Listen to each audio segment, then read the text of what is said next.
안녕하세요. 대업에서 자동차 산업과 2차 전지를 담당하고 있는 멘토 한중입니다.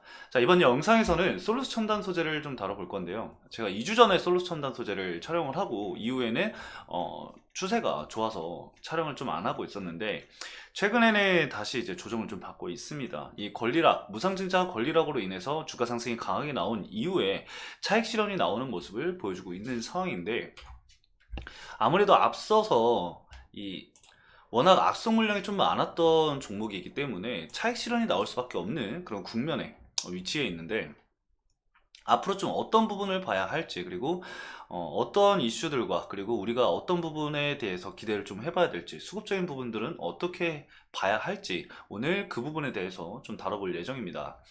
과거 영상에서도 제가 이슈적인 부분들과 그리고 수급적인 부분들 다 말씀을 드렸었는데 한 번 더 말씀을 드리면서 여러분들이 만약에 고점에 좀 대응을 하고 계시다 라고 하시면은 오늘 제 영상을 토대로 해서 대응 전략을 다시 한번 좀 구상을 해보시는 것을 권장을 드리도록 하겠습니다. 자, 그럼 본격적으로 이 솔루션 첨단 소재 함께 보도록 하겠습니다.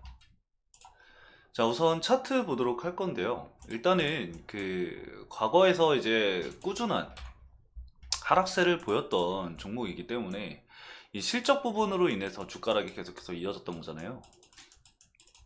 그래서 앞으로 주가 반등이 나오기 위해서는 뭐가 중요하다? 바로 이 실적이 중요하다라고 좀 말씀을 드렸습니다. 과거에 이제 주가가 하락했을 때 단기 반등이 나왔던 이 구간들도 대부분 다시 실적 살아나나?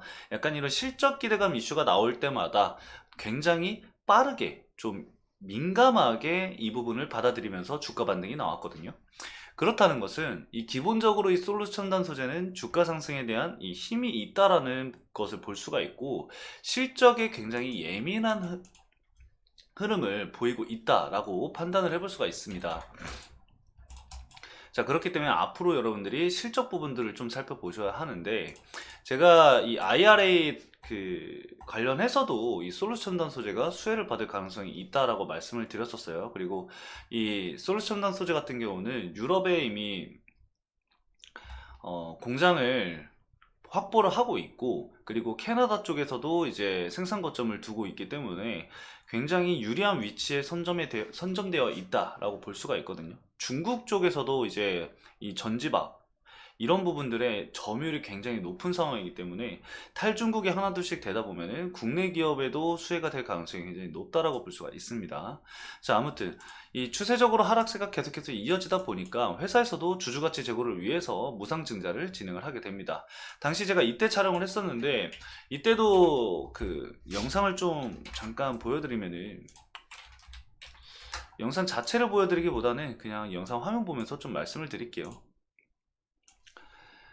자, 이때인데, 이때도 제가 말씀을 좀 드려봤어요. 그때 이제 무상증자 하는 이유에 대해서 좀 말씀을 드렸었고, 무상증자는 보통 권리락 때, 한 번 더 주가 상승이 강하게 나오는 경우가 많다라고 말씀을 드렸습니다. 그 이후에 이제 주가 상승이 강하게 나왔는데,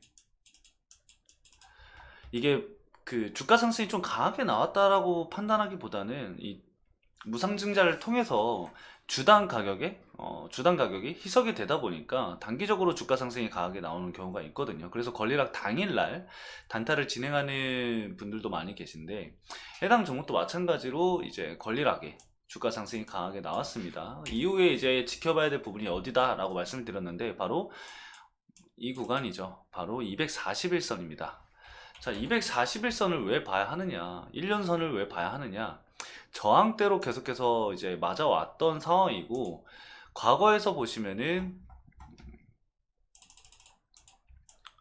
기존에 이제 과거에서 추세적으로 이제 상승세를 보일 때는 지지의 역할을 진행을 하다가 이탈이 나왔을 때는 저항 역할을 해왔던 장기 이평 중에 하나다라고 보시면 되겠습니다. 그래서 원래는 이제 121선과 121선과 그리고 241선 6개월선과 이 1년선이 굉장히 중요하다라고 볼 수가 있었는데 단기적으로 이제 주가락이 나왔을 때는 121선을 꾸준히 돌파를 하지 못하는 상황이었고 이 구간을 돌파했을 당시에는 추가적인 상승이 나왔던 흐름들이 계속해서 있었죠. 이후에는 이제 241선도 돌파를 하지 못하는 상황이었고, 단기적으로 봤을 때도 121선을 돌파했을 때 1차적인 시세 분출이 나왔지만 241선을 돌파하지 못하는 흐름을 보여주고 있는 상황입니다. 자, 그렇기 때문에 조정은 어느 정도 다시 나올 거라고 생각을 해요. 하지만 제가 그 또 이전 영상에서 말씀을 드렸었는데, 현재 이 솔루스 첨단 소재 같은 경우는 유럽 쪽과 북미 쪽 진출을 위해서 현재 이 거래처를 계속해서 확보를 하고 있는 상황입니다. 근데 아직 수주적인 부분들과 공시적인 부분들은 나온 게 없죠. 그래서 실질적으로 앞으로 이제 수주 공시 나오는 것들이 중요하다라고 볼 수가 있을 것 같아요. 그게 유럽 쪽과 북미 쪽으로 이제 확장이 된다라고 한다면은 굉장히 실적 부분에 대해서 이 실적 개선에서는 도움이 많이 될 거다라고 좀 판단을 하고 있는 상황입니다. 그래서 이 솔루션 첨단 소재가 제가 아까 말씀드렸듯이 캐나다랑 그리고 어디다 그 갖고 있다고 그랬죠? 바로 헝가리죠. 이 북미와 유럽 쪽을 다 보유하고 있는 상황인데, 이 헝가리 1공장에서는 현재 이미 연 1만 5천 톤 규모로 이 전지박을 생산을 하고 있는 상황이고요. 양산이 임박한 2공장에서의 생산 능력은 약 2만 3천 톤입니다. 그래서 앞으로 이 헝가리 쪽에서는 약 이 3만 8천 톤, 3만 8천 톤의 이 캐파를 확보할 예정이고요. 그리고 지속적인 증설을 통해서 2026년까지 유럽에서만, 이 헝가리 쪽에서만 10만 톤의 캐파를 확보할 예정입니다. 그리고 캐나다 같은 경우도 현재 제1공장 캐파가 1만 8천 톤에서 2만 8천 톤까지 확대를 하기로 결정이 된 상황이기 때문에, 이런 캐파 증설 이후에 이 캐파가 풀캐파로 돌아갔을 때는 실적 개선에 굉장히 도움이 많이 될 거다. 그리고 북미와 유럽 쪽 신규 고객을 확보하기 위해서 확보를 하게 된다라고 한다면, 그 물량을 소화하기 위해서 이 캐파 증설은 당연히 나와줘야 한다. 이 캐팍스 같은 경우도 나와줘야 한다. 그래서 그런 부분들을 봤을 때 지속적인 투자와 그리고 저점을 기록했다라는 과정을 봤을 때 현 시점이 굉장히 바닥 구간을 형성할 가능성이 굉장히 높다라고 판단을 해볼 수가 있습니다. 하지만 이 유럽 쪽 같은 경우는 정교류 인상에 대한 부담감이 굉장히 크게 작용을 했기 때문에, 그 때문에 이제 주가락이 굉장히 나온 것도 있고, 이 중국 쪽에서 공급 과잉으로 인해서의 판가 하락이 또 그 영향을 또 줬습니다. 그래서 두 가지 악재로 인해서 주가 하락이 나왔다라고 보시면 될 것 같은데, 그런 부분들이 뭔가 해소가 되지 않고 신규적으로 이 거래처 확보라던가 이런 게 원활하게 되지 않는다라고 한다면은, 그때는 추가적인 하락이 나올 수 있다는 점을 여러분들이 주의하시면서 해당 종목은 보셔야 될 것 같다라고 좀 말씀을 드릴 수 있을 것 같습니다.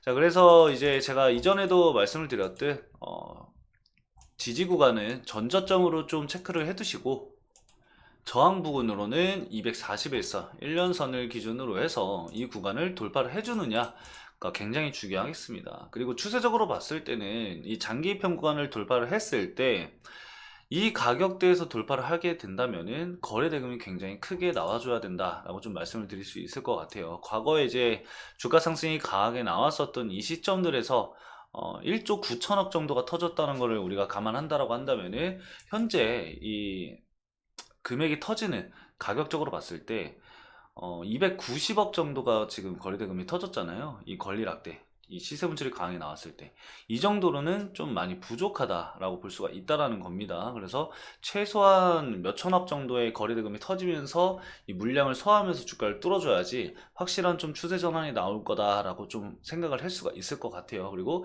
그게 좀 유의미한 추세 전환이다라고 볼 수가 있기 때문에, 그런 부분들을 우리가 중요하게 봐야 될 관점이다 라고 말씀을 드릴 수 있을 것 같아요. 그래서 최근까지의 수급도 간단하게 좀 체크를 해보고 마무리 하도록 하겠습니다. 자, 우선은 60일 기준으로 했을 때 주가락이 나온 직후에 단기적으로 박스권을 형성한 시점부터 어느 증권사에서 가장 많은 매수 물량이 들어왔느냐, KB증권에서 현재 대략 84,000주 정도를 보유하고 있습니다.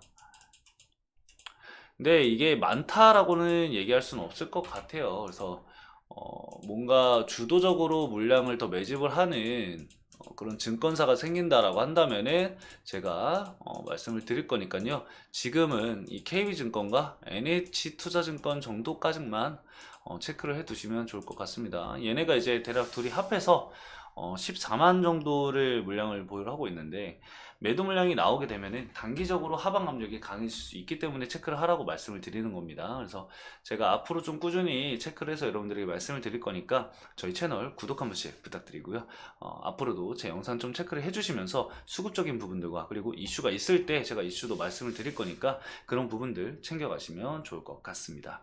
자, 오늘 여기까지 말씀을 드리면서 해당 영상도 시청해주신 여러분들 너무나도 감사드리고요. 저는 더 나은 퀄리티와 그리고 더 많은 정보를 가지고 다음 영상에서 찾아뵙도록 하겠습니다. 감사합니다.